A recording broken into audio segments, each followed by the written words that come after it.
Perkenalkan, nama saya Sarimatun. Di sini saya akan menjelaskan mat layyin atau mat lin dan mat badal. Yang pertama, mat layyin atau mat lin menurut bahasa artinya lunak atau halus. Sedangkan menurut istilah adalah kalimat yang dibaca dengan lembut atau halus. Hukum bacaannya, apabila ada huruf waw sukun, ya sukun yang sebelumnya berharokat fathah. Cara membacanya 1 alif 2 harokat, ada juga 3 alif 6 harokat.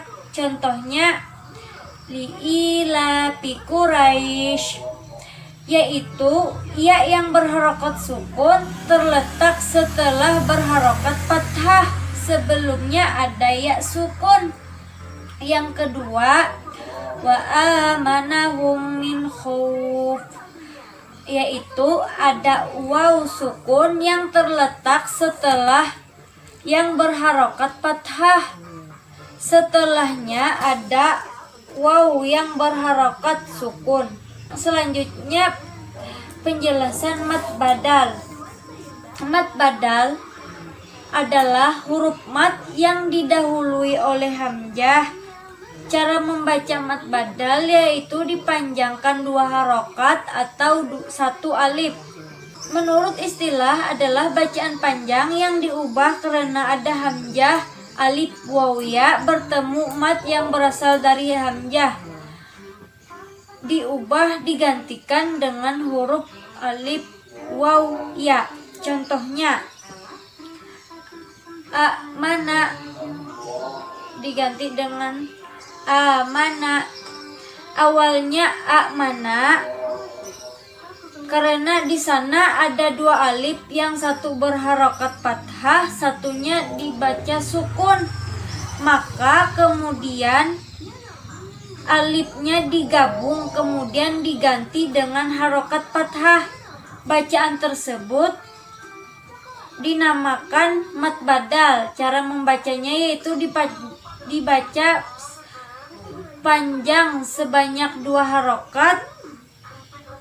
Contohnya imanu digantikan huruf alif yang dibaca sukun, maka kata imanu diganti imanun, yaitu terdapat 2 harokat alif, yang satu berharokat kasrah, satunya berharokat sukun. Karena satunya ada huruf alif, maka digantikan dengan huruf ya sukun, yang digantikan yang ada pada alif sukun. Yang ketiga, minal ula digantikan dengan minal ula. Asalnya minal ula yaitu bertemunya 2 huruf alif. Huruf yang pertama domah, yang kedua berharokat sukun. Karena ada huruf waw sukun, maka digantikan dengan waw sukun karena berharokat sebelumnya adalah harokat domah. Pasangannya harokat domah adalah waw sukun. Bacaan tersebut dibaca mat badal karena alif diganti waw sukun. Dibaca panjang 2 harokat. Selanjutnya mat silah. Mat artinya panjang, silah artinya hubungan. Secara istilah, mat silah adalah bacaan yang terjadi karena hal dhamir yang tidak didahului sukun, tidak didahului bacaan panjang, tidak diikuti sukun, dan tidak diikuti hamzah. Mat silah terbagi menjadi 2, yaitu silah qasirah dan silah tawilah. Pertama, ada mat silah qasirah.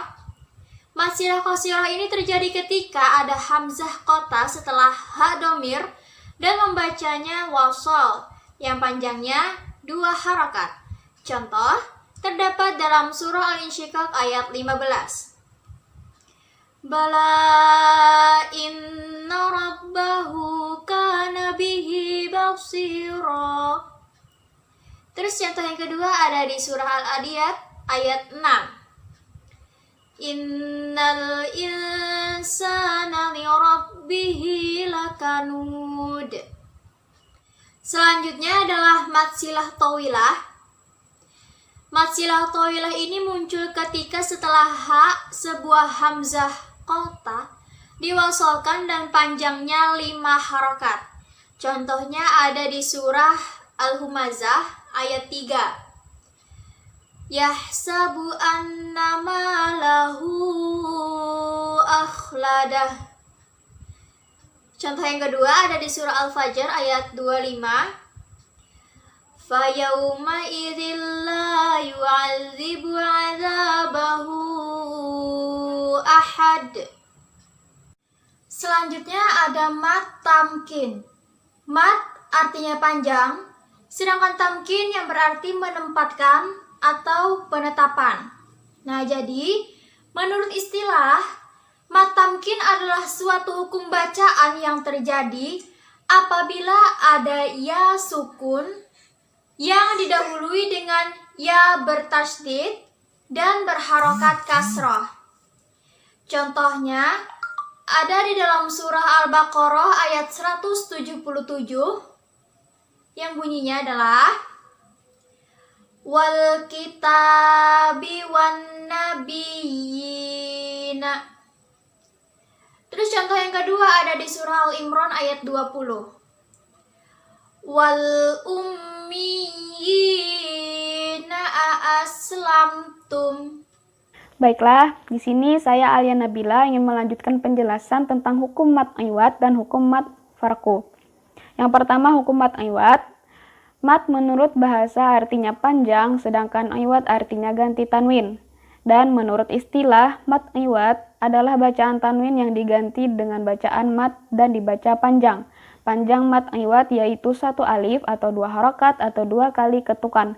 Hukum bacaan disebut mad iwad apabila ada fathatain pada akhir kata karena wakof. Dan dibaca mad sebagai pengganti tanwin, sehingga tanwin atau fathatain tersebut tidak lagi dibunyikan. Contoh, afwajan dibaca menjadi afwaja. Contoh kedua, tawaban dibaca menjadi tawaba. Contoh ketiga, yusron dibaca menjadi yusro. Catatan untuk hukum mad iwad ini, hukum mad iwad tidak berlaku pada bacaan tak marabutoh. Apabila ada ta marabutoh berharokat fathatain dan diwakofkan, maka membacanya harus mengubah huruf ta marabutoh dengan huruf ha, sukun mati. Contoh, wallahu ya'idukum maghfiratan dibaca menjadi wallahu ya'idukum maghfirah. Yang kedua, hukum mad farku. Secara harfiah, mad artinya panjang, sedangkan farku atau farq artinya berpisah. Menurut istilah, mad farku adalah jika ada mad badal bertemu tasydid dalam kalimat lain. Panjang mad farku dibaca yaitu sebanyak 6 harokat atau 6 kali ketukan. Hukum mad farku hanya dapat ditemukan pada 4 tempat di dalam Al-Quran, yaitu pada surah An-Naml ayat 59, pada surah Al-An'am ayat 143 dan 144, dan pada surah Yunus ayat 59. Berikut contoh mad farku pada surah An-Naml ayat 59. Allahu khairun amma yusyrikun. Contoh pada surah Al-An'am ayat 143 dan 144. Qul azzakaraini. Yang ketiga, surah Yunus ayat 59. Qul Allahu azina lakum. Sekian dari kami. Salah khilaf, kami ampun maaf. Assalamualaikum warahmatullahi wabarakatuh.